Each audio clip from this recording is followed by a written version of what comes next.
चलिए स्टार्ट करते हैं। कल हमने हेलो एरीन बनाने का मेथड ऑफ प्रिपरेशन किया था, हेलोजिनेशन। ठीक है, हेलोजिनेशन रिएक्शन में हमने क्या बात करी थी?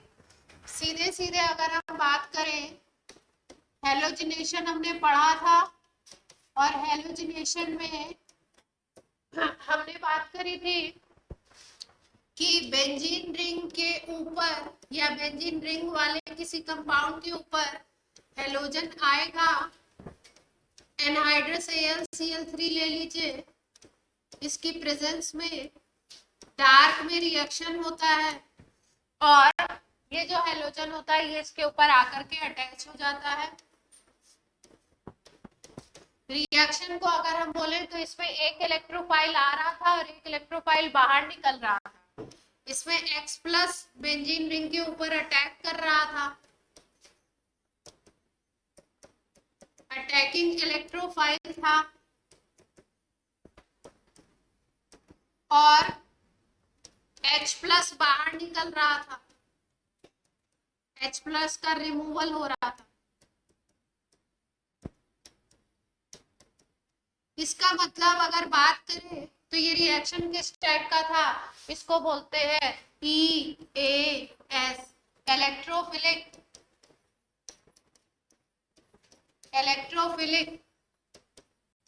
ES भी बोल सकते हैं, इलेक्ट्रोफिलिक सब्स्टिट्यूशन, या बोल सकते हैं इलेक्ट्रोफिलिक एरोमेटिक सब्स्टिट्यूशन।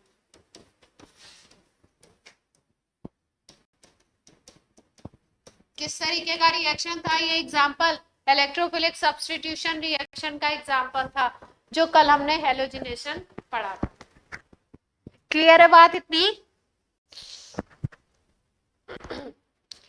इस हेलोजिनेशन रिएक्शन में अगर हम लोग ये रिएक्शन करवा दें, साइड चेन का हेलोजिनेशन अगर हम करवाना चाहें, मतलब बेंजीन रिंग के ऊपर कोई ग्रुप अटैच है, कोई कार्बन की चेन अटैच है, मिथाइल, इथाइल, प्रोपाइल, आइसोब्यूटाइल, कोई भी आपकी कार्बन चेन अगर अटैच है, अगर उसमें हम हेलोजन इंट्रोड्यूस कराते हैं और उसमें से हाइड्रोजन निकालते हैं, तो ऐसा जो रिएक्शन होगा उसको हम बोलेंगे साइड चेन हेलोजिनेशन। मतलब हेलोजिनेशन तो हो रहा है लेकिन क्या कर रहे हैं हम लोग?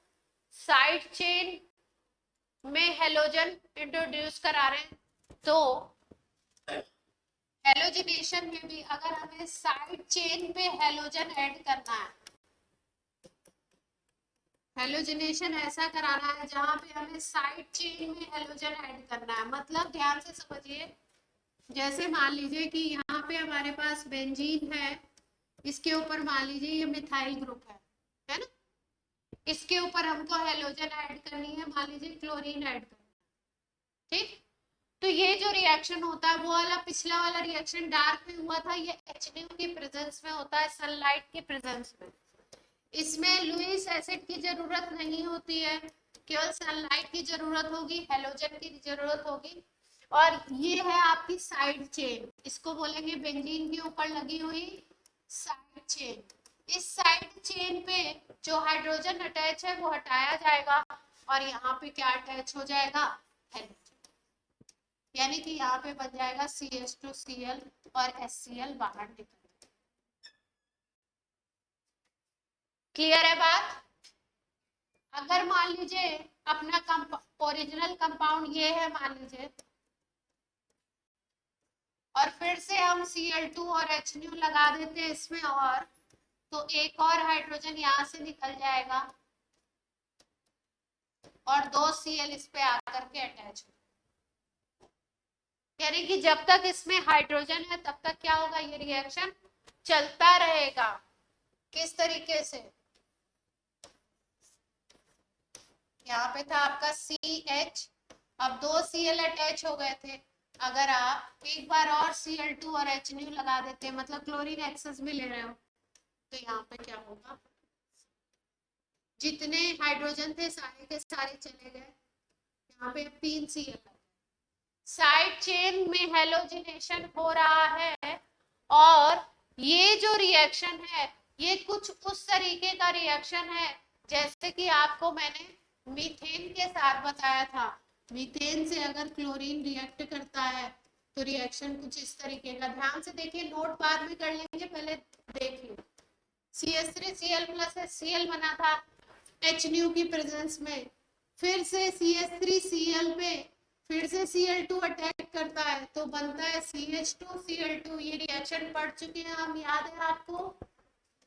फिर CH2Cl2 पे फिर से अगर Cl2 अटैक कर देगा H न्यू की प्रेजेंस में तो आपका बन जाएगा CHCl3 क्लोरोफॉर्म।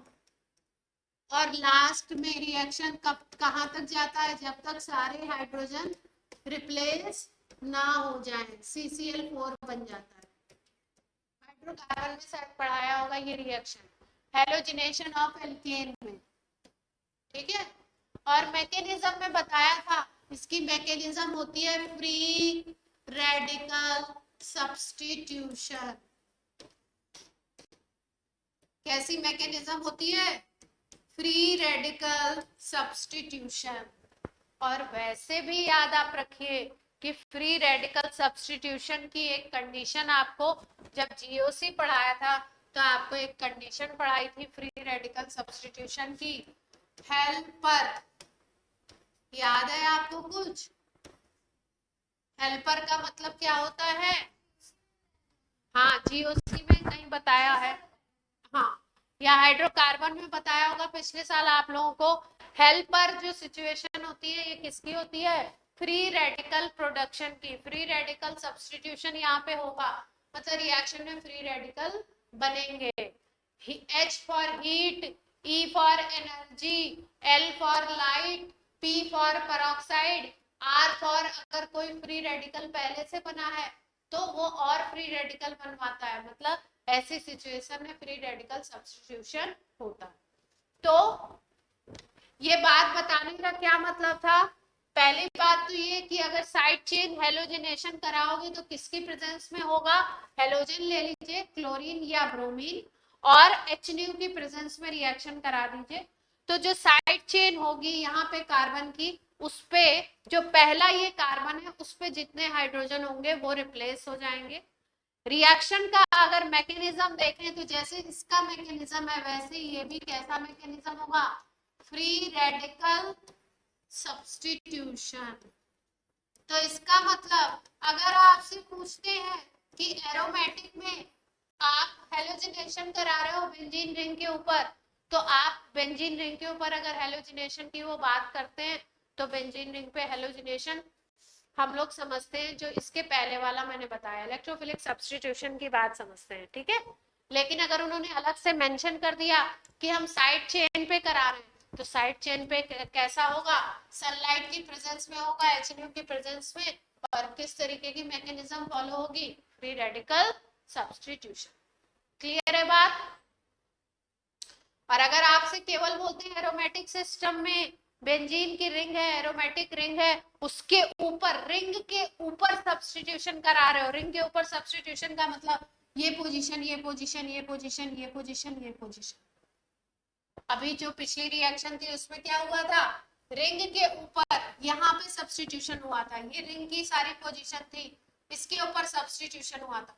तो रिंग पे जो सब्स्टिट्यूशन होगा वो होगा इलेक्ट्रोफिलिक सब्स्टिट्यूशन। लेकिन अगर कोई साइड चेन ऊपर अटैच है, ऊपर नीचे कहीं पे भी, अगर उसके हाइड्रोजन को सब्स्टिट्यूट कर रहे हो तो वो सनलाइट की प्रेजेंस में होगा। दूसरी चीज वो फ्री रेडिकल सब्स्टिट्यूशन होगी। क्लियर है बात? अब कहां से आपने नोट नहीं किया? ये स्लाइड नोट हो गई है, ये तो कल की है स्लाइड, नोट करनी है तो कर लीजिए, अदरवाइज कल की है। और कल के रिएक्शन में भी आप सीधे लिख सकते हो। ये किसका एग्जांपल है? Electrophilic aromatic substitution.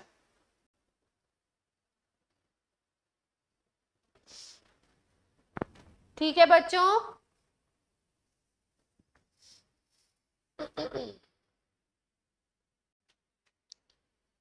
अब नेक्स्ट स्लाइड आपको नोट करनी है, ये नोट कर लीजिए, साइड चेन वाली।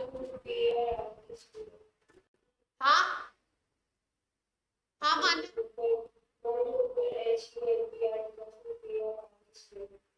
हेल्पर का फुल फॉर्म लिख दूं? अच्छा, हीट एनर्जी लाइट, लाइट बोले तो सनलाइट। पी होता है परऑक्साइड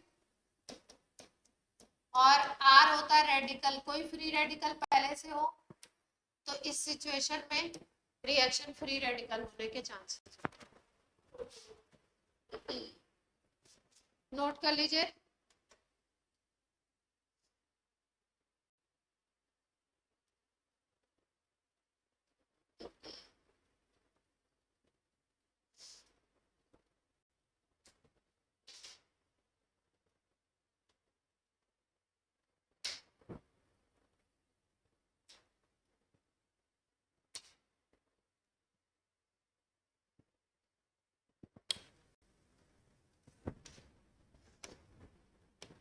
ये वाला जो कंपाउंड बना था बेंजीन रिंग के ऊपर CH2Cl, इसको बोलते हैं बेंजाइल क्लोराइड।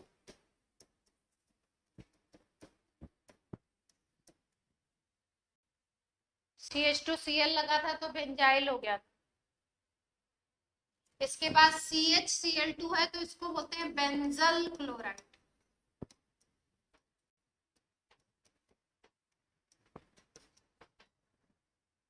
CHCl2 को क्या बोलते हैं? Benzyl chloride.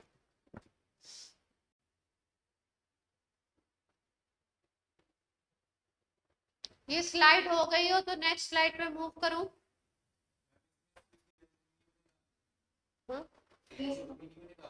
बना ना। और लास्ट में जो लास्ट प्रोडक्ट बना है CCl3 वाला, इसको बोलते हैं बेंजो ट्राइक्लोराइड।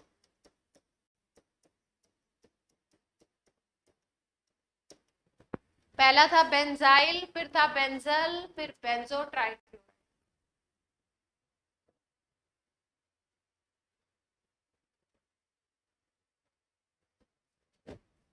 नोट हो गया बच्चे?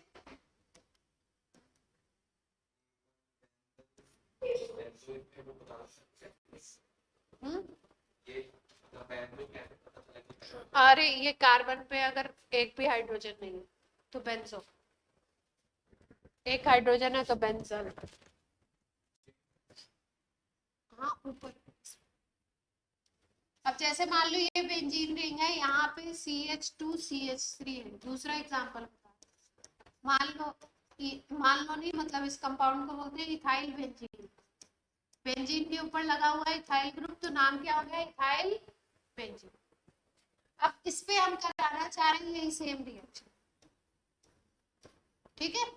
तो साइड चेन में हमेशा ध्यान रखना, ये जो कार्बन है, ये कार्बन इंपॉर्टेंट है, इस पे ही होगा रिएक्शन।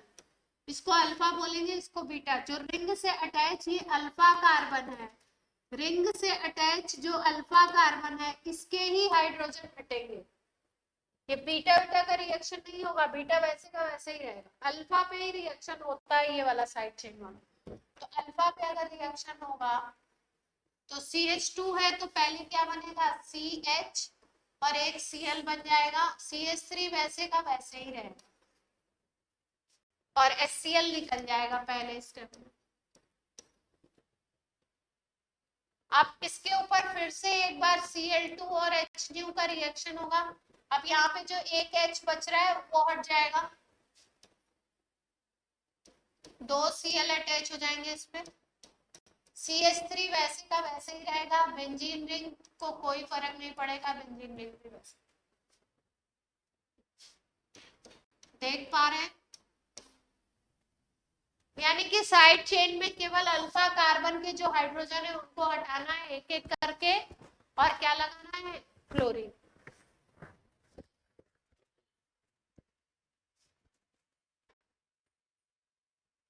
ठीक है?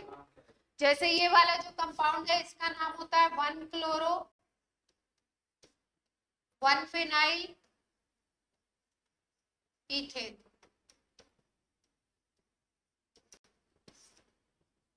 1-क्लोरो 1-फिनाइल इथेन। इसका नाम होता है 1,1-डाइक्लोरो 1-फिनाइल इथेन।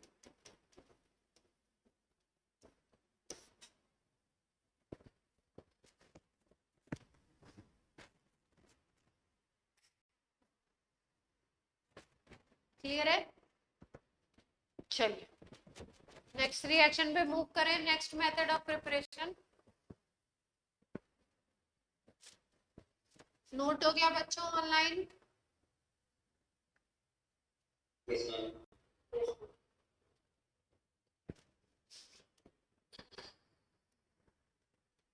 नेक्स्ट सेकेंड रिएक्शन है और बहुत ही इंपॉर्टेंट है, सैंड मेयर रिएक्शन।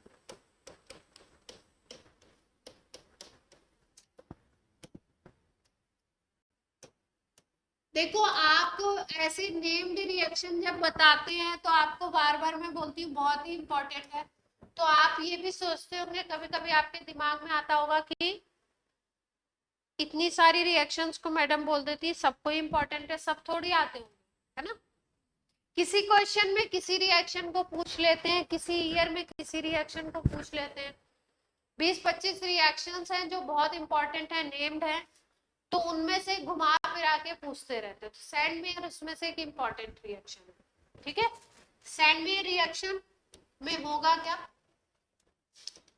बेंजीन का डाइएजोनियम सॉल्ट लेते हैं, बेंजीन डाइएजोनियम सॉल्ट ले लेंगे और इसकी रिएक्शन कराएंगे हम लोग CuCl और HCl के साथ, तब बनेगा क्लोरोबेंजीन।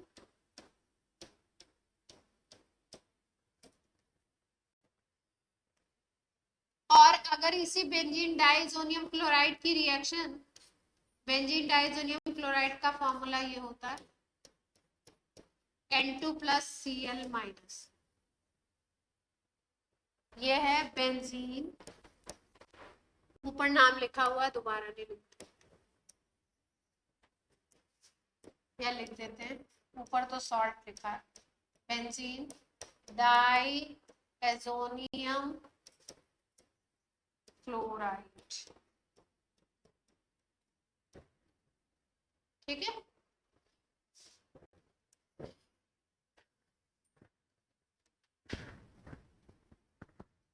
CuCl से रिएक्शन होता है तो क्लोरोबेंजीन बनता है, और अगर इसी का रिएक्शन हम करा दें CuBr HBr से तो रिएक्शन में बन जाता है ब्रोमोबेंजीन। दोनों को सैंड मेयर बोलते हैं, दोनों रिएक्शन को क्या बोल सकते हैं हम, सैंड मेयर। कैसे होगा रिएक्शन देखिए, इसकी रिएक्शन करा रहे हैं CuCl प्लस HCl से, तो ये जो बेंजीन डाइजोनियम क्लोराइड है ये बना लेता है क्लोरोबेंजीन, HCl अलग, HCl नहीं सॉरी, नाइट्रोजन गैस है,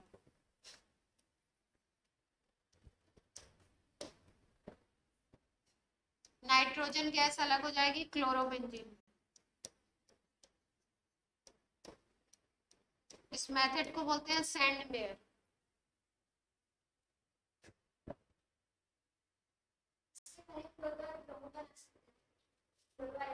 फ्लोरोआइडो के लिए दूसरा क्या क्या दोनों यूज हो, दोनों चीजों में, कॉपर का chloride cuprous chloride plus HCl, cuprous bromide plus HBr। अगर ब्रोमोबेंजीन बनाना है तो क्यूप्रस ब्रोमाइड प्लस HBr की रिएक्शन इससे करा दीजिए, इससे, और अगर क्लोरोबेंजीन बनाना है तो इससे करा दीजिए। प्लस नहीं लगाते, लिखने का तरीका, ठीक है? ये स्लाइड नोट हो गई, ये नोट हो गई तो ब्रोमोबेंजीन की कर लीजिए। बेंजीन डाइजोनियम क्लोराइड ले लिया, फॉर्मूला है N2+Cl-, रिएक्शन करा देंगे CuBr HBr से, तो यहाँ पे बन जाएगा ब्रोमोबेंजीन,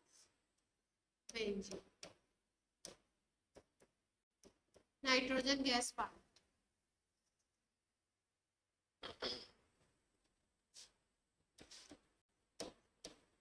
इजी है, एक स्टेप याद रखना है,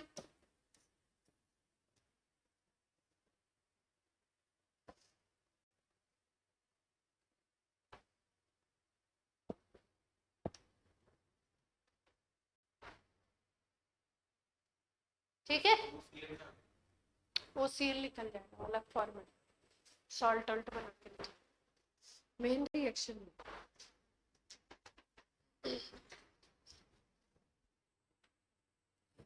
अब अगर इसी रिएक्शन में आप CuBr या CuCl की जगह कॉपर पाउडर यूज कर दो, क्या यूज कर दो, कॉपर पाउडर प्लस HBr या copper powder plus HCl use कर दीजिए, तो उसी रिएक्शन को हम बोलने लगते हैं गेटरमैन रिएक्शन। क्या नाम दे देते हैं उसको, गेटरमैन। क्या डिफरेंस है, ये स्लाइड नोट हो गई, ये भी सेंड मेयर ही है।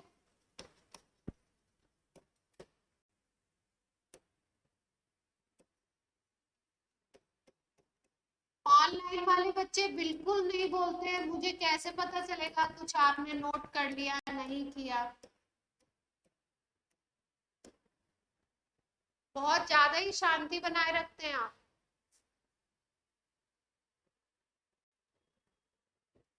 आवाज आ रही है मेरी?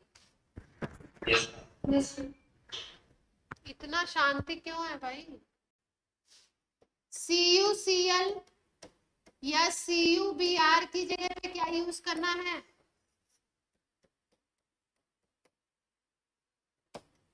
क्या यूज करेंगे, कॉपर पाउडर यूज कर देंगे, तो रिएक्शन को क्या बोल देंगे, गेटरमैन। पैटर्न ऑफ रिएक्शन उसी तरीके का है। यहाँ पे लिया N2 plus Cl minus diazonium chloride, compound का नाम क्या है, बेंजीन डाइएजोनियम क्लोराइड। रिएक्शन करा दिया कॉपर पाउडर HCl से, तो बनेगा प्रोडक्ट सेम टू सेम है, यहाँ पे बन जाएगा क्लोरोबेंजीन, नाइट्रोजन बाहर निकलेगी, रिएक्शन का नाम हो गया गेटरमैन।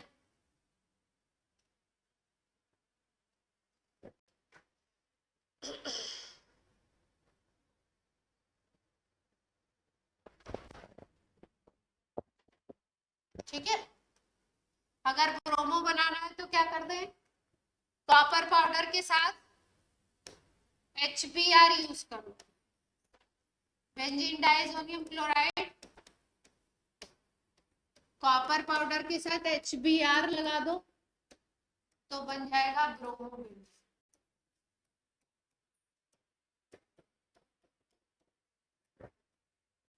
ये भी गेटरमैन रिएक्शन।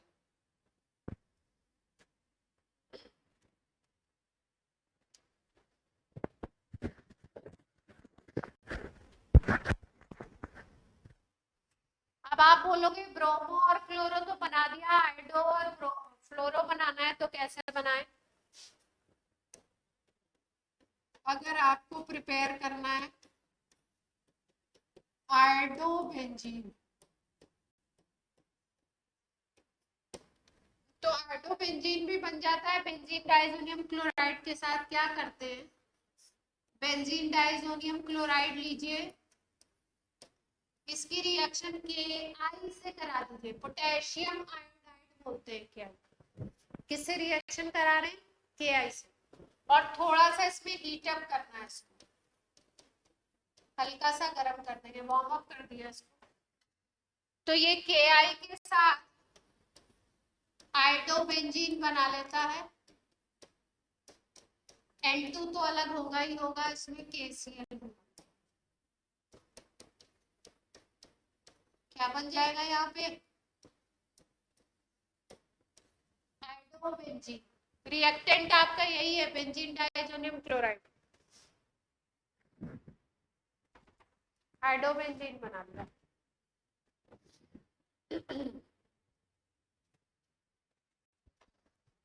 नोट हो गया, क्लोरो बनाया, ब्रोमो बनाया, आयोडो बना लिया। अब किसका मेथड ऑफ प्रिपरेशन देखना चाहते हैं हम लोग, फ्लोरोबेंजीन का। फ्लोरोबेंजीन अभी तक नहीं बनाया किसी रिएक्शन से, तो अब फ्लोरोबेंजीन देखते हैं।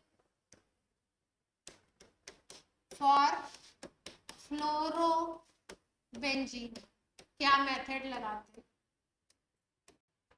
रिएक्शन का नाम है, साइंटिस्ट का नाम है, उसी की बेसिस पे नाम दिया गया, बाल्च स्कीमेन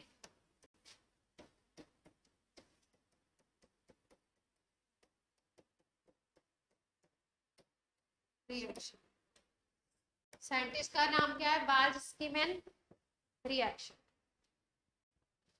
स्कीमेन में MA है।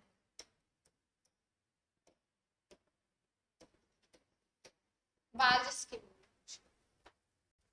फ्लोरोबेंजीन बनाना है, डाइजोनियम क्लोराइड लेना है। यहाँ पे हम लेंगे एक reagent HbF4। HbF4 benzene diazonium chloride. Initial जो रिएक्टेंट है वो यही है। सैंडवेयर में, गेटरमैन में, बार्ज स्कीमेन में जो एक रिएजेंट है वो सेम टू सेम है, एक reactant benzene diazonium chloride.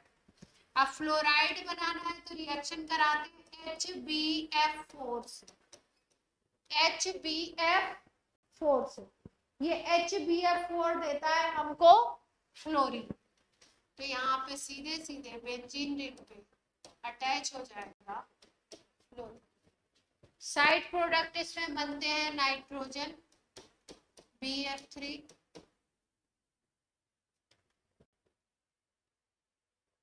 HCl भी बनेगा।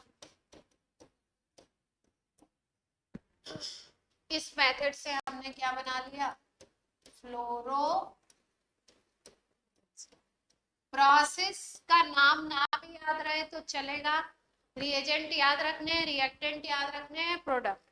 बेंजीन डाइजोनियम क्लोराइड में CuCl लिया था, CuBr लिया था, HBr और HCl की प्रेजेंस में, तो क्लोरोबेंजीन ब्रोमोबेंजीन बना था। रिएक्शन को बोला था सैंडवेयर, ठीक है। फिर उसके बाद हमने क्या किया? CuCl CuBr की जगह कॉपर पाउडर ले लिया, HCl लिया, HBr लिया। HCl लोगे कॉपर पाउडर के साथ और HBr लोगे तो HCl लोगे तो क्लोरोबेंजीन, HBr लिया तो ब्रोमोबेंजीन, ठीक है। और जब भी कॉपर पाउडर यूज करेंगे CuCl या CuBr की जगह पे, तो उस रिएक्शन को सैंडवेयर ना बोल के नाम क्या हो गया उसका? गेटरमैन। आफ्टर दैट हमको आयोडोबेंजीन बनाना है, तो पैटर्न ऑफ रिएक्शन सेम है, बेंजीन डाइजोनियम क्लोराइड Ki और थोड़ा सा वार्म अप कर दिया तो आयोडीन लग जाएगा, आयोडोबेंजीन बन जाएगा।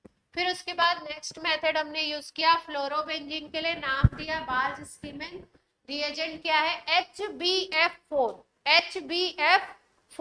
HbF4 के साथ थोड़ा सा हीटअप करेंगे तो यहाँ पे बन जाएगा फ्लोरोबेंजीन, ठीक है। मेन प्रोडक्ट याद रखते हैं, साइड प्रोडक्ट अगर ना भी याद रहे तो चले, मेन प्रोडक्ट याद होना चाहिए। यहाँ तक हो गया बच्चे? yes.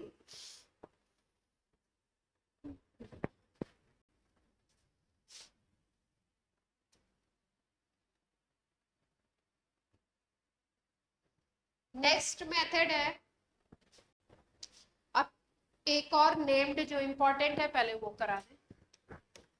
बेंजीन में पढ़ा है हमने, बेंजीन जब पढ़ते हैं हम लोग हाइड्रोकार्बन तो उसकी रिएक्शन में आता है रेसिक्स प्रोसेस या रेसिक्स मेथड। प्रोसेस लिखा रहता है ज्यादातर बुक्स में, रेसिक प्रोसेस। रिएक्शन क्या है? बेंजीन लेंगे, HCl एयर, बेंजीन लिया, HCl ऑक्सीजन से रिएक्शन हो रही है, एयर, टेम्परेचर 200 डिग्री सेंटीग्रेड लगभग लेना है, कॉपर के ऑक्साइड की प्रेजेंस में रिएक्शन होगा। प्रोसेस को बोलेंगे रशिक प्रोसेस। कॉपर का ऑक्साइड ले लो या कॉपर का क्लोराइड भी ले लो तो भी चलेगा।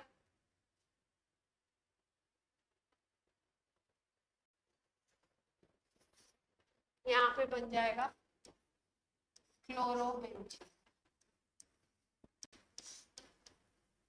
और क्या बनना चाहिए? वाटर।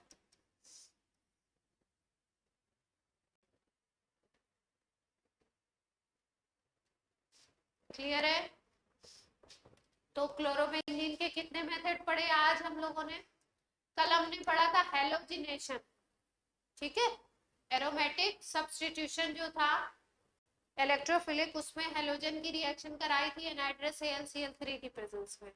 आज हमने पढ़ा सैंडमेयर, गेटरमैन और फ्लोरोबेंजीन के लिए बाल्ज-स्कीमैन, और अभी हमने क्लोरोबेंजीन के लिए कौन सा मेथड पढ़ा? रशिक प्रोसेस। रशिक प्रोसेस में HCl लेना है, कॉपर का ऑक्साइड या कॉपर का क्लोराइड, टेम्परेचर हाई रखना है 200 डिग्री सेंटीग्रेड, हॉट एयर लेते हैं, एयर की वेपर इसमें फ्लो कराई जाती है, कॉपर बेंजीन का ये बन जाएगा क्लोरोबेंजीन और वाटर अलग होगा, ठीक है। प्रोसेस को क्या कहते हैं? रशिक।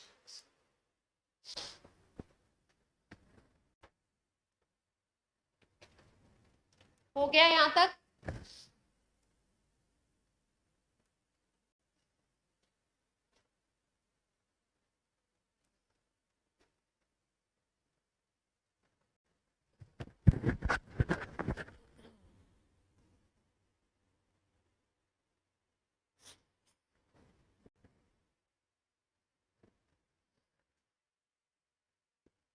इसके बाद दो तीन छोटे छोटे मेथड है, जैसे आपको फिनॉल से बनाना है, क्लोरोबेंजीन आप बनाना चाहते हो फिनॉल से। फिनॉल होता है बेंजीन के ऊपर OH अगर ग्रुप आ जाता तो फिनॉल बोलते हैं। PCl5 से रिएक्शन करा दीजिए, OH हट जाएगा, Cl आ जाएगा।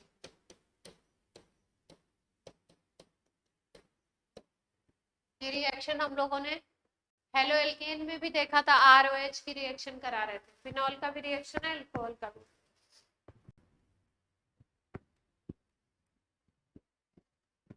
उसके बाद डीकार्बोक्सिलेशन भी करा सकते हैं, decarboxylation of ortho Meta para chloro benzoic acid का।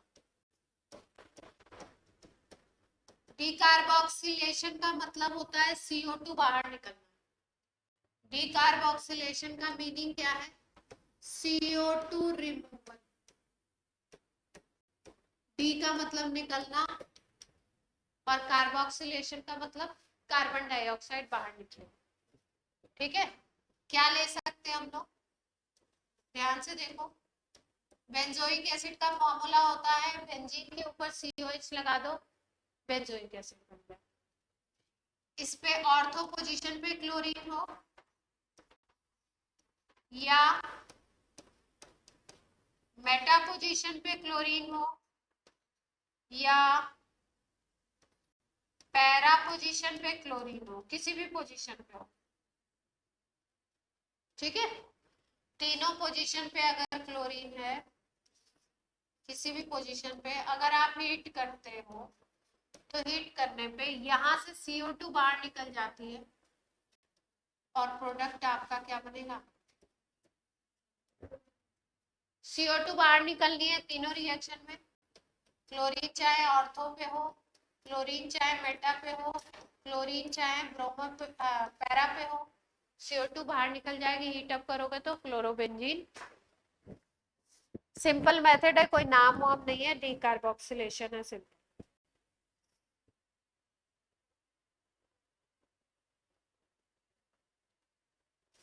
और इसको बनाने का लास्ट मेथड जो हम लोग पहले भी पढ़ चुके हैं, हुन्स-डीकर रिएक्शन,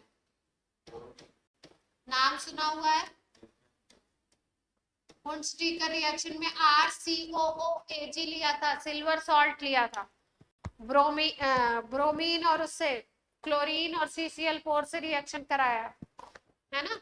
यहाँ पे हम क्या करेंगे? C6H5 वाला लेंगे, C6H5COOAg ले लिया, इसकी रिएक्शन करा दी क्लोरीन से CCl4 की प्रेजेंस में। हुन्स-डीकर की पहचान है, जो मीडियम है, जो सॉल्वेंट है, वो है CCl4। तो क्या होगा? सीधे सीधे क्लोरोबेंजीन बन जाए।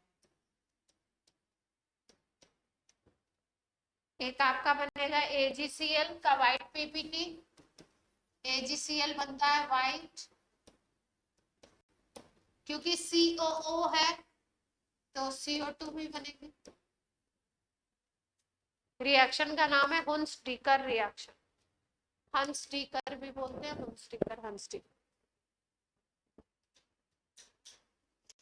क्लोरोबेंजीन बनाने के सारे मेथड, क्लोरोब्रोमोआइडो के सारे मेथड हम लोग मेथड ऑफ प्रिपरेशन कर चुके हैं। अब हम आ जाएंगे सीधे सीधे प्रॉपर्टीज पे।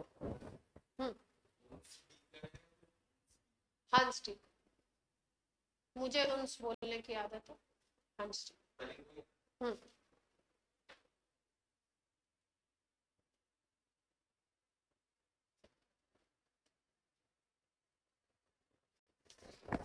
हो गया बच्चों?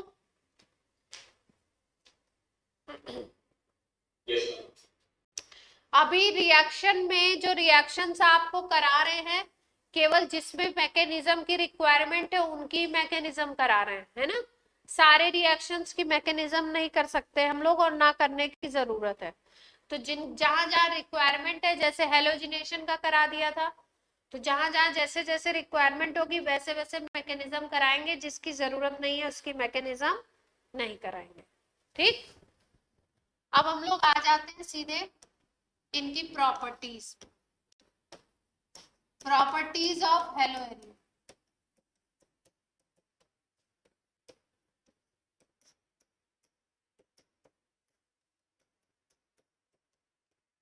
प्रॉपर्टीज की बात कर लेते हैं।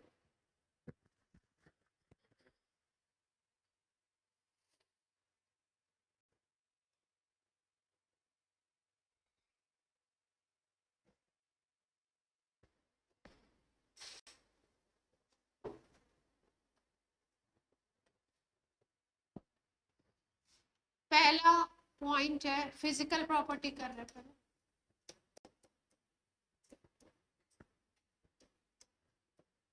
फर्स्ट पॉइंट है, देखो क्लोरीन का साइज बहुत बड़ा होता है और क्लोरीन की वजह से हाइड्रोजन बॉन्डिंग हो तो सकती है, पर यहाँ पे क्लोरीन की वजह से कोई हाइड्रोजन बॉन्डिंग नहीं होती है। इसका मतलब अगर आप एक क्लोरोबेंजीन लेते हो तो दूसरा क्लोरोबेंजीन का मॉलिक्यूल किसी तरीके की हाइड्रोजन बॉन्डिंग नहीं करेगा। मतलब अगर आप इसका सैंपल ले रहे हो तो एक मॉलिक्यूल दूसरे मॉलिक्यूल से बहुत दूर दूर होगा, तो इसका सिंपल मतलब ये है कि इनके जो बॉइलिंग पॉइंट वगैरह होंगे वो लो होंगे। बॉइलिंग पॉइंट क्या होता है इसका? अगर कहीं पे भी हाइड्रोजन बॉन्डिंग वगैरह प्रेजेंट होती है तो वहां पे बॉइलिंग पॉइंट वगैरह बढ़ जाते हैं, लेकिन यहाँ पे कोई हाइड्रोजन बॉन्डिंग मॉलिक्यूल के बीच में नहीं बनती है, इसलिए यहाँ पे बॉइलिंग पॉइंट क्या होगा इनका? लो। ठीक, सेकंड पॉइंट है, अगर मान लो डाइक्लोरोबेंजीन है, ऐसा वाला, मतलब ऑर्थो पे 2 क्लोरीन लगे हैं, या डाइक्लोरोबेंजीन इस तरीके का है कि एक इस पे एक मेटा पे लगा हुआ है, या ऐसा है कि एक क्लोरीन आपका ऊपर वाली पोजीशन पे और एक पैरा पोजीशन पे, इसको ऑर्थो बोलोगे, इसको मेटा बोलोगे, इसको पैरा, है ना। ऑर्थो डाइक्लोरोबेंजीन हो जाएगा। इन तीनों का कंपैरिजन बॉइलिंग पॉइंट और मेल्टिंग पॉइंट का एक बार पूछा गया है, तो ध्यान से देखो। अगर बॉइलिंग पॉइंट की बात करो तो बॉइलिंग पॉइंट लगभग लगभग सिमिलर से हैं, मतलब क्लोज हैं, मतलब बॉइलिंग पॉइंट में ज्यादा डिफरेंस नहीं है।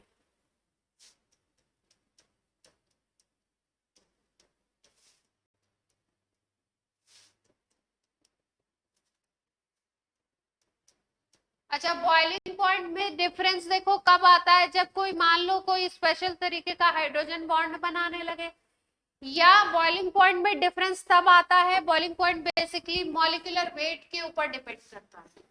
बॉइलिंग पॉइंट मॉलिक्यूलर वेट के ऊपर डिपेंड करता है, मॉलिक्यूलर वेट बढ़ता है तो बॉइलिंग पॉइंट बढ़ता है।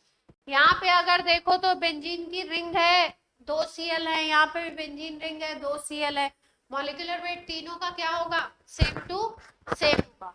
तो बॉइलिंग पॉइंट में ऐसा कुछ डिफरेंस देखने को हमको नहीं मिलता है, नॉर मोर डिफरेंस।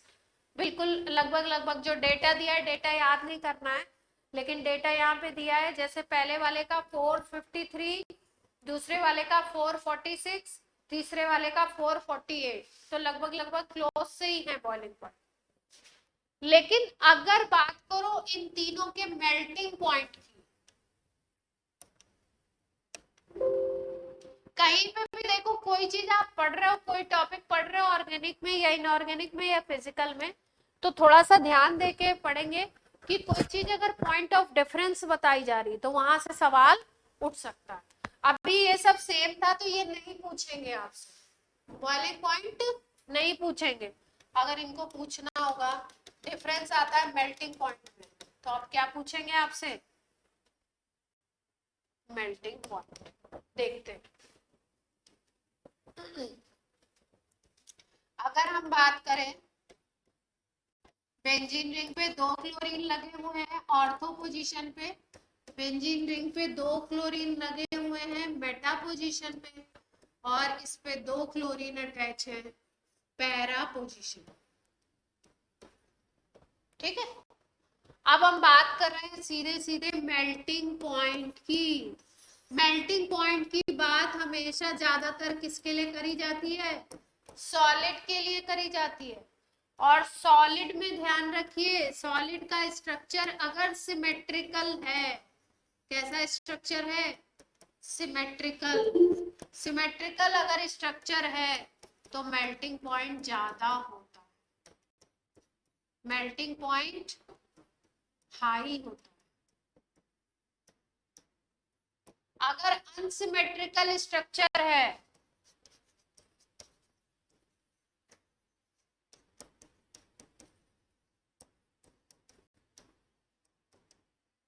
तो मेल्टिंग पॉइंट बनता है लो। अब समझते हैं इसको, थोड़ा सा ध्यान से समझिए, पॉइंट को एक्सप्लेन करने की कोशिश करती हूँ।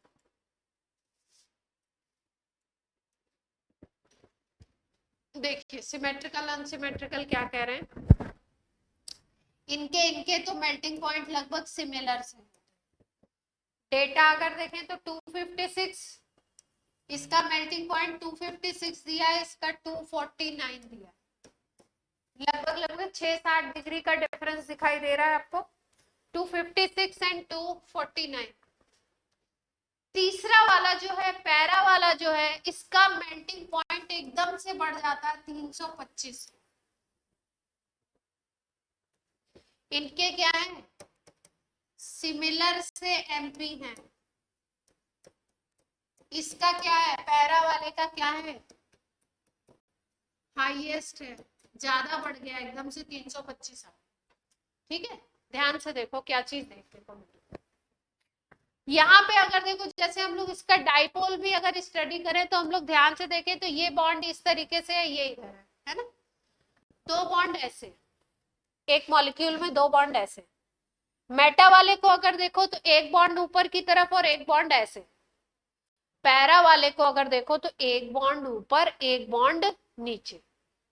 अगर वेक्टर वगैरह से उस तरीके से सोचो तो एक ऊपर की तरफ है वेक्टर और एक वेक्टर नीचे की तरफ है। या मान लो कोई राउंड स्ट्रक्चर है, उसमें एक नॉच इधर निकला हुआ, एक नॉच उसके जस्ट अपोजिट 180 पे निकला हुआ। ठीक है, तो ये जो स्ट्रक्चर है जिसमें 180 पे चीज हो रही है, इसको बोलेंगे हम सिमेट्रिकल स्ट्रक्चर। कैसा स्ट्रक्चर बोलेंगे, सिमेट्रिकल, कैंसिल आउट हो रही है कुछ चीजें। लेकिन अगर मेटा बन रहा है तो मेटा कुछ इस तरीके का होगा, मान लो ये हाथ है और ये इस तरीके से, देख पा रहे हैं आप लोग। अगर ऑर्थो की बात करो तो ऑर्थो में दोनों बॉन्ड कुछ इस तरीके से। ठीक है, तो मेल्टिंग पॉइंट बेसिकली कुछ इस तरीके से होता है कि मॉलिक्यूल एक दूसरे में कितने पैक हो पा रहे हैं। पैक का मतलब जब आप मान लीजिए कि क्लोरोबेंजीन के, डाइक्लोरोबेंजीन के 10 मॉलिक्यूल आप एक पैकेट के अंदर, पैकेट का मतलब सॉलिड स्ट्रक्चर में आप फिक्स करना चाहते हो, तो कितनी अच्छी फिक्सिंग हो रही है, कितनी अच्छी पैकिंग हो रही है, उसके ऊपर डिपेंड करता है ये। मान लो तुमने ये ऑर्थो वाले का एक मॉलिक्यूल लिया और दूसरा ऑर्थो का दूसरा लिया, तीसरा लिया, चौथा लिया, उसको एक बॉक्स में फिक्स करना चाहते हो, तो किसी के दो पैर ऐसे निकले हुए हैं, किसी का दो पैर इधर निकला हुआ, किसी का दो पैर ऐसे ऐसे वैसे। मेटा में भी कुछ ऐसी सिचुएशन होगी, कहीं ऐसे निकला होगा, कहीं ऐसे। कोई इंसान है, मान लो दो पैर ऐसे हैं, ऐसे हैं, तो उसको अगर एक जगह पे फिक्स करना है, या कोई थिंग है इस तरीके की, तो थोड़ा मुश्किल होगा। बट अगर स्ट्रक्चर कुछ ऐसा है जो सिमेट्रिकल काइंड ऑफ है, एक ऊपर है एक नॉच नीचे, तो हम उसकी पैकिंग ऐसे सीधे सीधे भी कर सकते हैं। मतलब अगर वो एक दूसरे के साथ अरेंज होंगे, हम नहीं कर रहे हैं, जब सॉलिड बनेगा तो वो एक दूसरे के साथ अरेंज होंगे। तो जब सिमेट्रिकल स्ट्रक्चर होता है तो पैकिंग करना इजी होता है, पैकिंग अच्छी वाली होती है। सॉलिड में पढ़ते हैं हम अच्छी पैकिंग और खराब पैकिंग। तो जब स्ट्रक्चर इस तरीके का कुछ सिमेट्रिकल होगा तो पैकिंग बहुत अच्छी होगी। और जब पैकिंग अच्छी है मतलब बॉन्डिंग अच्छी है उनके बीच में, बॉन्डिंग अच्छी है, तो मेल्टिंग पॉइंट अपने आप हाई। ठीक है, जैसे दो लोगों की फ्रेंडशिप अगर बहुत अच्छी है तो उसको तोड़ने के लिए आपको बहुत दिमाग लगाना पड़ेगा, है ना। और अगर दो लोगों की फ्रेंडशिप बहुत हल्की फुल्की सी है तो एक बात बोल दो, मामला खत्म। ठीक है, तो इनकी फ्रेंडशिप उतनी अच्छी नहीं है, अनसिमेट्रिकल सा स्ट्रक्चर है, ये अनसिमेट्रिकल है ये और ये वाला। और ये पैरा वाला कैसा स्ट्रक्चर है, symmetrical.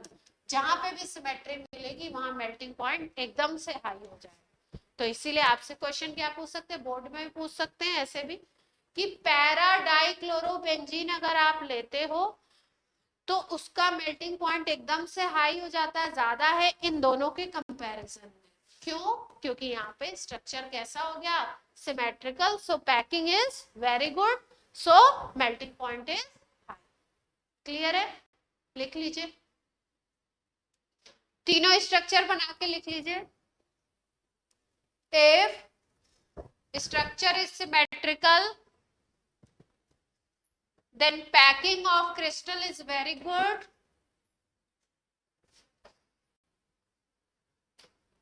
Structure is symmetrical, then packing of crystal is very good and melting point become high.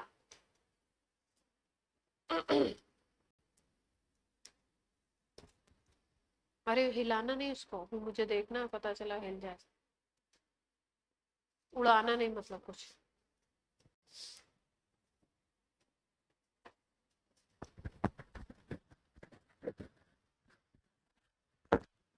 So in case of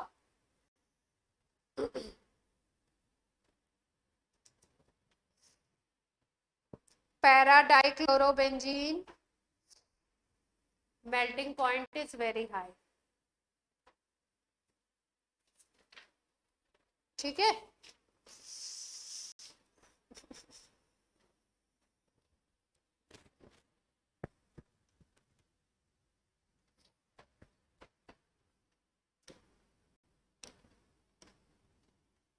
next point second है या थर्ड है, देख लेना कौन सा पॉइंट।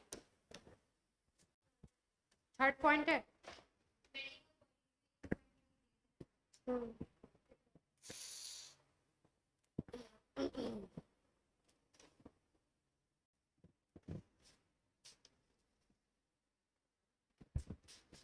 अगर हम बात करें, ध्यान से देखो,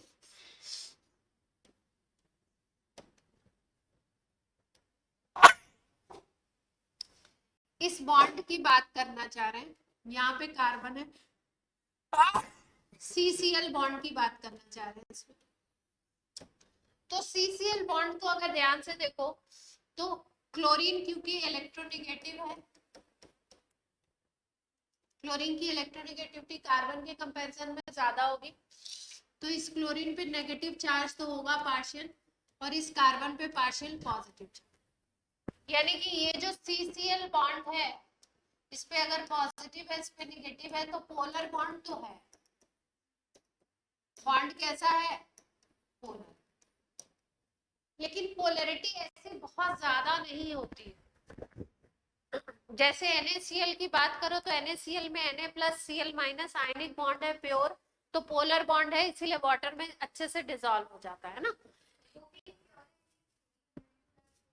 हाँ, लेकिन इसमें इसका जो बॉन्ड है इसमें कोवेलेंट कैरेक्टर ज्यादा है, पोलैरिटी तो है। अगर पूछे कि CCl बॉन्ड ऑफ क्लोरोबेंजीन इस पोलर और नॉन पोलर, तो क्या बताएंगे? पोलर, क्योंकि कार्बन पे थोड़ा सा पॉजिटिव और Cl पे थोड़ा सा निगेटिव तो आएगा।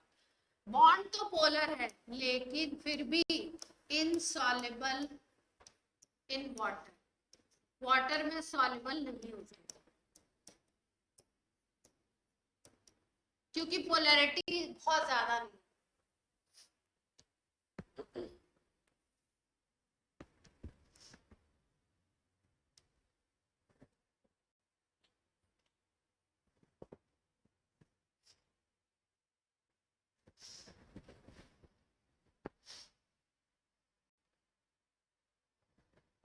अब बात कर लेते हैं रिएक्टिविटी की।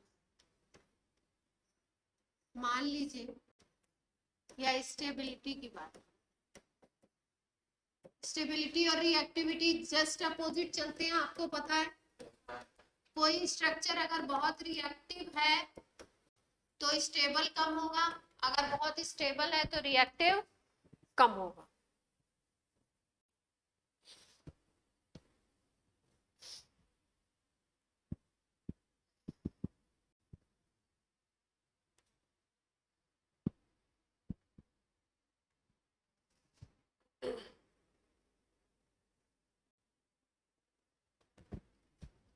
देखो, अगर यहाँ पे तुम लेते हो फ्लोरोबेंजीन, फिर तुमने ले लिया यहाँ पे क्लोरोबेंजीन, फिर ले लिया हमने ब्रोमोबेंजीन, कंपेयर करना चाहते हैं सबकी स्टेबिलिटी को, रिएक्टिविटी, फिर ले लिया आयोडीन। ठीक है, तो ध्यान से देखो, इसमें ये जो कार्बन और फ्लोरीन का बॉन्ड है, यहाँ कार्बन क्लोरीन का, यहाँ पे कार्बन ब्रोमीन का और उधर कार्बन आयोडीन का, यहाँ पे बॉन्ड है कार्बन और फ्लोरीन का, यहाँ पे बॉन्ड है कार्बन क्लोरीन का, यहाँ पे है कार्बन ब्रोमीन का, यहाँ पे बात है कार्बन आयोडीन के।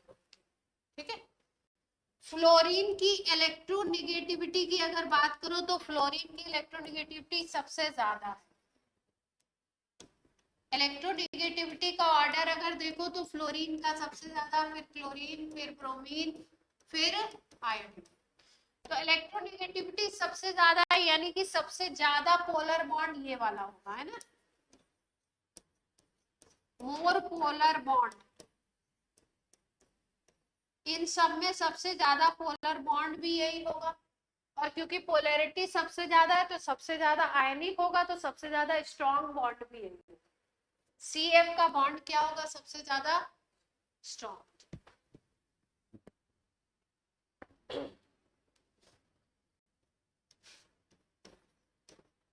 इसी के केस में बॉन्ड क्या होगा स्ट्रॉन्ग। अगर बॉन्ड स्ट्रॉन्ग है तो स्टेबिलिटी क्या होनी चाहिए? बॉन्ड यहाँ पे अगर स्ट्रॉन्ग है, CF बॉन्ड अगर स्ट्रॉन्ग है, बॉन्ड स्ट्रेंथ अगर ऐसी है,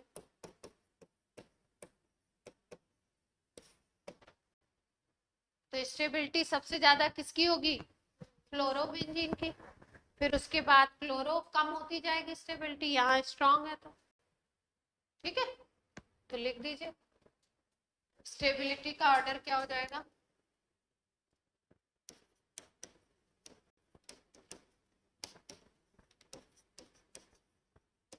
फ्लोरोबेंजीन सबसे ज्यादा,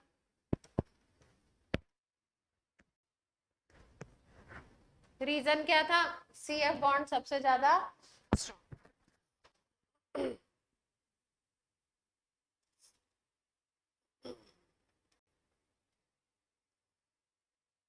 अब आ जाते हैं केमिकल प्रॉपर्टीज। यहां तक नोट हो गया सबका?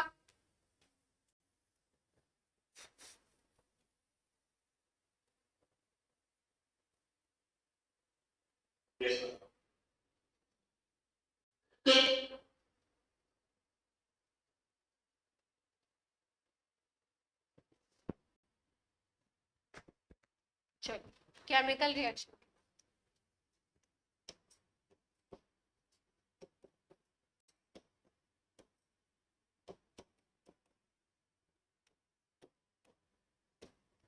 देखो बहुत बार आपको बता रहे हैं, और जैसे जैसे आप ऑर्गेनिक सीखते जाएंगे वैसे वैसे चीजें ग्रिप में भी आती जाएंगी, अगर साथ साथ में करते रहेंगे। और अगर आप साथ में नहीं करेंगे तो आपको ऐसा भी हो सकता है किसी टाइम पे लगने लगे कि कंटेंट बहुत इकट्ठा हो गया है करने के लिए और हम कर कुछ नहीं पा रहे हैं। तो इसलिए साथ साथ में करते रहिए। और दूसरी चीज, स्पीड बहुत ज्यादा नहीं ले सकते, क्योंकि ऑर्गेनिक वैसे ही बच्चों को थोड़ी सी उड़ जाती है, और अगर हमने स्पीड ले ली आपकी तो क्या हो जाएगा, फिर तो कहां से निकलेगी कुछ पता नहीं, है ना।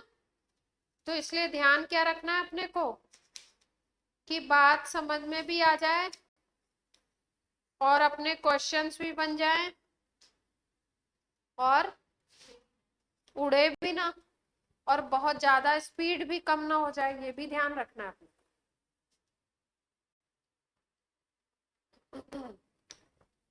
चलिए, केमिकल रिएक्शन की बात करते हैं। कितने तरीके की केमिकल रिएक्शन ये दे सकता है। एक तो वही जो अभी बताया था, इलेक्ट्रोफिलिक सब्स्टिट्यूशन। बेंजीन रिंग का कोई भी कंपाउंड है तो इलेक्ट्रोफिलिक सब्स्टिट्यूशन तो उसने देना ही देना है। एक ये दे सकता है न्यूक्लियोफिलिक सब्स्टिट्यूशन, न्यूक्लियोफिलिक सब्स्टिट्यूशन दे सकता है। दूसरा ये दे सकता है इलेक्ट्रोफिलिक सब्स्टिट्यूशन।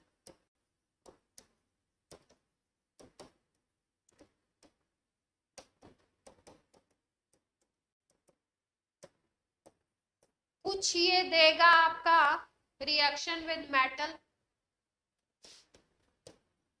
तीसरी कैटेगरी होगी रिएक्शन विद मेटल, और चौथी कैटेगरी होगी अदर रिएक्शंस। कुछ स्पेशल रिएक्शन भी हो सकती है इसकी।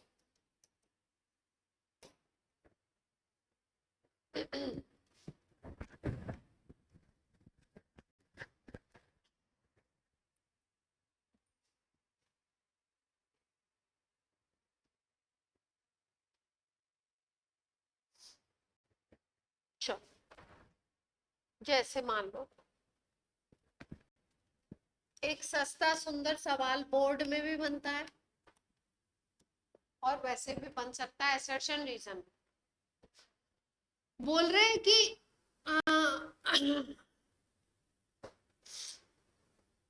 सी एक्स, या एक्स की जगह सी एल ले लो, C C L bond of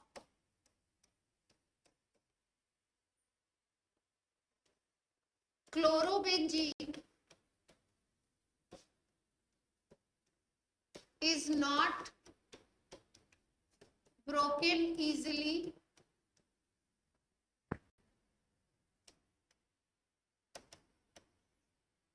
in comparison to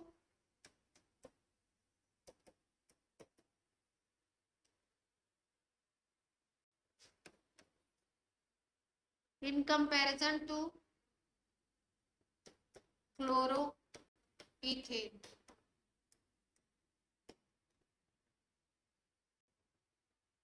ठीक है।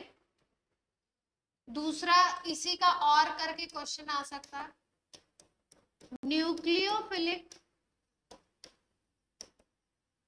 Substitution is not easy in aryl halide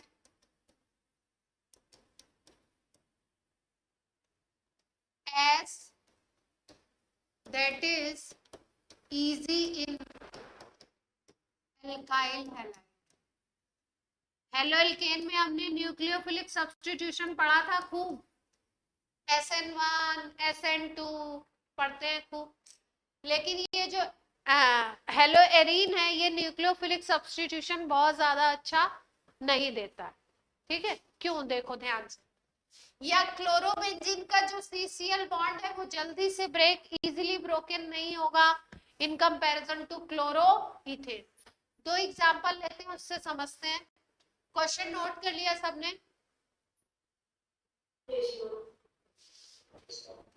देखो, एक हम ले रहे हैं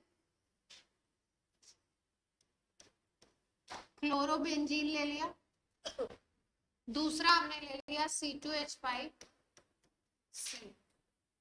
ठीक, इस पे मान लो आपने एक्वस KOH लगा दिया, तो ये फटाफट से न्यूक्लियोफिलिक सब्स्टिट्यूशन रिएक्शन दे देता है, OH माइनस Cl माइनस को रिप्लेस कर देता है, यहाँ पे C2H5OH बन जाता है ना, KCl अलग हो जाता है। एक न्यूक्लियोफाइल Cl माइनस बाहर निकला, एक न्यूक्लियोफाइल OH माइनस अंदर गया, और सबसे रिएक्शन कौन सा हो गया, न्यूक्लियोफिलिक सब्स्टिट्यूशन। फटाफट से हो जाता है ये रिएक्शन, इजी है ये प्रोसेस। बॉन्ड कौन सा टूटना है, अगर ये स्ट्रक्चर है तो कौन सा बॉन्ड टूटेगा, ये वाला बॉन्ड टूटेगा, CCl बॉन्ड फटाफट से टूट जाता है और आपका न्यूक्लियोफिलिक सब्स्टिट्यूशन हो जाता है। यहाँ पे क्या प्रॉब्लम आती है इस बॉन्ड के टूटने में, ध्यान से देखिए। अगर आप देखो क्लोरीन को, तो क्लोरीन के ऊपर 3 लोन पेयर होते हैं, यहाँ पे एक इफेक्ट चलता है रेजोनेंस इफेक्ट। कौन सा इफेक्ट चलेगा, रेजोनेंस इफेक्ट, या मीसोमेरिक भी बोल सकते हो। मीसोमेरिक इफेक्ट में क्या होगा, ध्यान से देखो। ये स्लाइड हो गई तो बोलो अगली स्लाइड पे चले, नोट कर लो।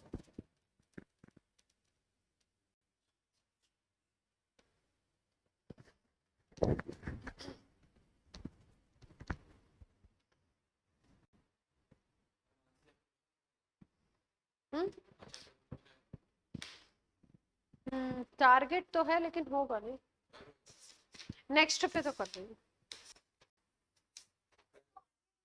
अब ये समझने वाली रिएक्शन चीज है ना, इसलिए इसको थोड़ा सा एक्सप्लेन कर दें। बाकी रिएक्शन में तो ज्यादा बचता नहीं, इससे रिएक्ट किया, ये बनाया, कुछ मैकेनिज्म है, कुछ स्पेशल है, तो वही बताना होता है। कल अपन इनऑर्गेनिक कर, 2 दिन इनऑर्गेनिक कर लेंगे, आफ्टर दैट फिर ऑर्गेनिक। सोच रही हूँ पहले DNF करा देते छोटा, या कोऑर्डिनेशन करा देते, कोऑर्डिनेशन शुरू कर देते हैं, अच्छा चैप्टर है, पहले अच्छे अच्छे करा देते।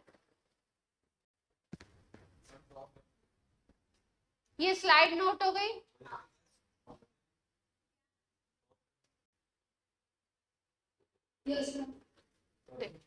अब यहाँ पे रेजोनेंस इफेक्ट या मीसोमेरिक इफेक्ट से इफेक्ट क्या आएगा वो देखते हैं हम लोग।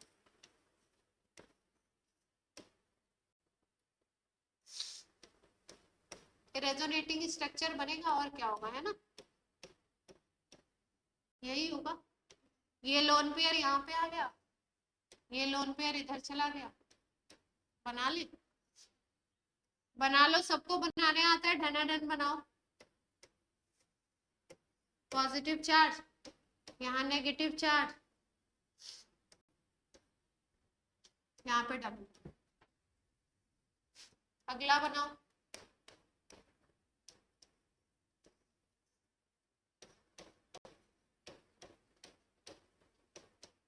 सबको बनाने आता है, मेरा कोई नहीं देखेगा, आराम से अपना अपना।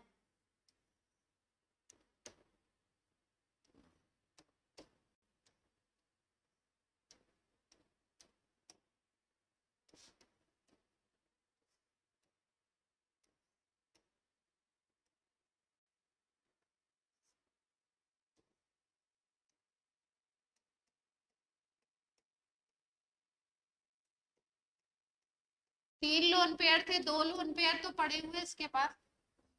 बुक में कभी कभी स्ट्रक्चर बनाते हैं तो लोन पेयर नहीं दिखाते, तो आप टेंशन ना करें, आराम से लोन पेयर दिखाएं, कोई दिक्कत वाली बात।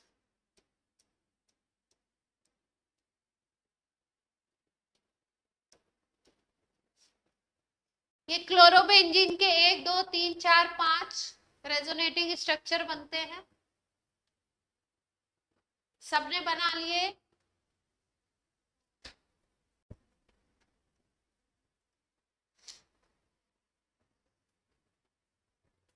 ऑनलाइन?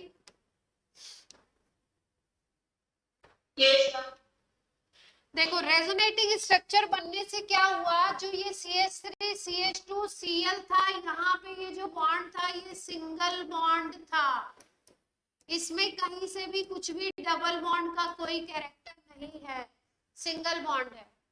यहाँ पे अगर देखो तो रेजोनेंस की वजह से ये कार्बन और Cl के बीच का जो बॉन्ड है इसमें थोड़ा सा डबल बॉन्ड कैरेक्टर भी आ जाएगा।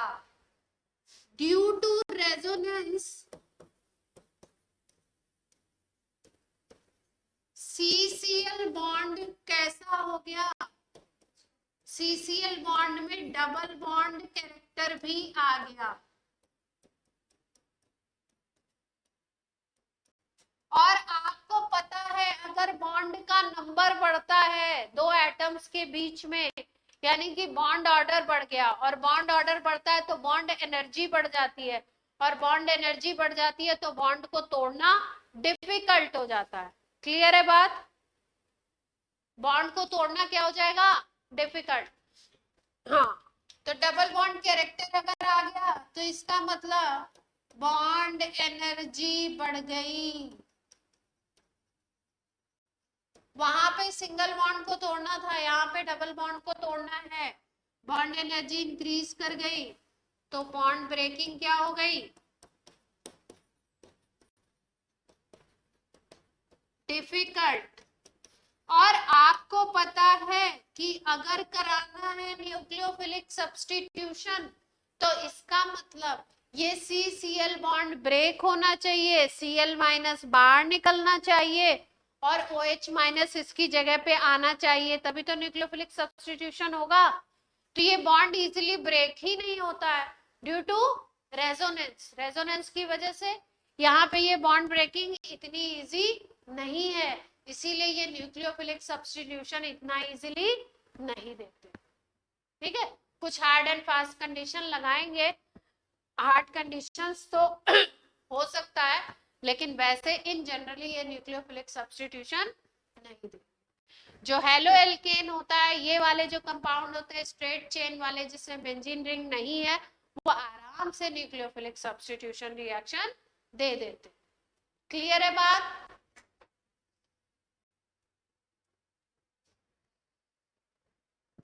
तो यहाँ पे नोट कर लो, बॉन्ड ब्रेकिंग इज डिफिकल्ट के आगे लिख लो, ये स्लाइड हो गई हो तो नोट कर लीजिए। इस केस में बॉन्ड ब्रेकिंग डिफिकल्ट है, so they can not give nucleophilic substitution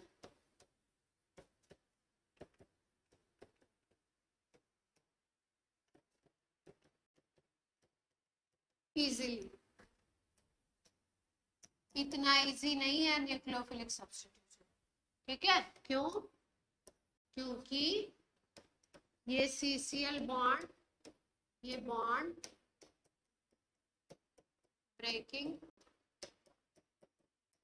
not easy due to double bond capital.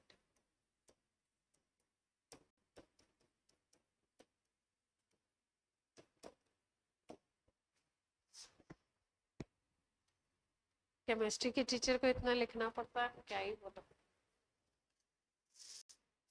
Maths वाले ढनाढन करते हैं, खत्म बात। जी बोलिए।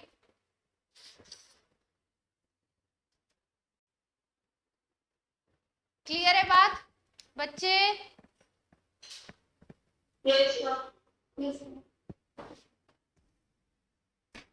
ठीक है, पक्का। चलिए एक और सस्ता सुंदर सवाल बोर्ड का। ये कार्बन होता है sp2, क्योंकि यहाँ पे आपको देखने में तो सिंगल लग रहा है, लेकिन यहाँ पे डबल बॉन्ड भी तो है इधर पे, तो इस कार्बन पे क्या होगा sp2। और अगर आप लेते हो C2H5Cl,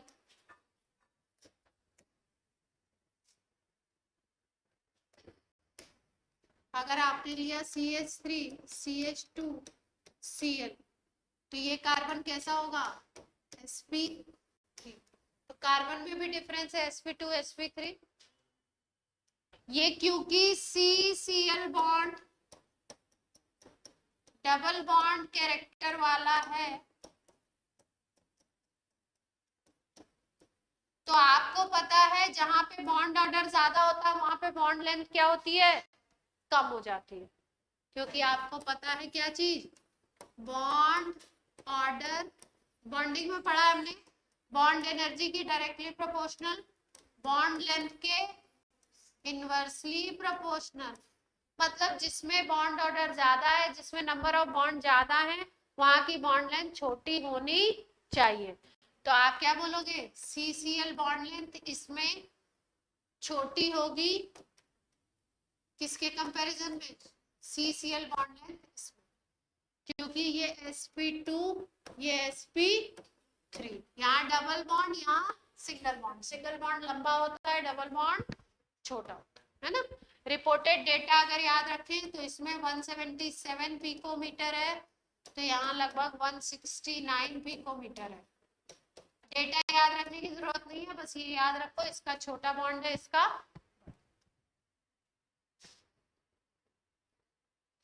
बोर्ड का सवाल निपट गया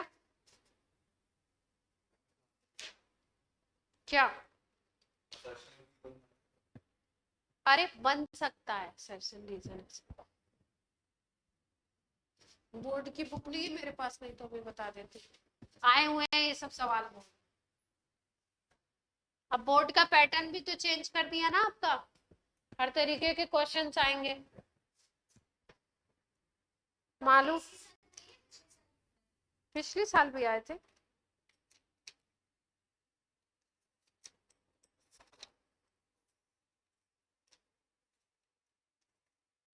टाइम बोलो,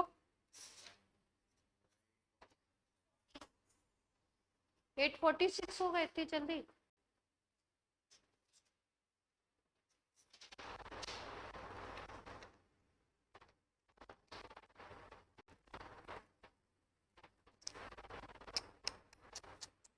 ये रिएक्शन तो हो चुके हैं, रिएक्शन विद मेटल तो हो ही चुका है पहले ही, हेलोजिनेशन हो गया है, नाइट्रेशन सल्फोनेशन फ्रीडल क्रैफ्ट कराने हो गया है मोर और लेस, नेक्स्ट रन पे खत्म हो जाएगा। मोर और लेस मैकेनिज्म में करा चुके हैं इसके रिएक्शंस, है ना, 2-3 की मैकेनिज्म करानी है मुझे, कोच नहीं कराई, कोच तो उसमें आती है एल्डिहाइड। चलिए आज की क्लास आपकी होती है ऑफ, नेक्स्ट ऑर्गेनिक की जो क्लास होगी उसमें ये चैप्टर समअप हो जाएगा, खत्म हो जाएगा।